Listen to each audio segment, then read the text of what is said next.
Hello everybody, welcome back. Today as well we have got to another video. In this video I'll show you how we can transfer Toncoin from get.io to Tonkeeper. But before that, please make sure to like our video, subscribe our channel, and yes, without any further delay, let's get started. To do that, all you have to do is simply first of all go ahead, open up your Tonkeeper wallet app and go to the section of receive and copy the address so you can go ahead paste it there. So what you're going to do is afterwards open up your get.io app, depending on your web or app or whatever you prefer. Open it up, then go to the section of wallet or withdraw.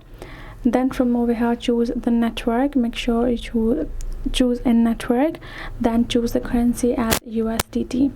Once you've chosen the currency, add your specific amount that you would like to transfer and enter the copy address we just got from Tonkeeper. Paste the address we just got from Tonkeeper, go ahead paste it, and then again confirm, go through the verification process.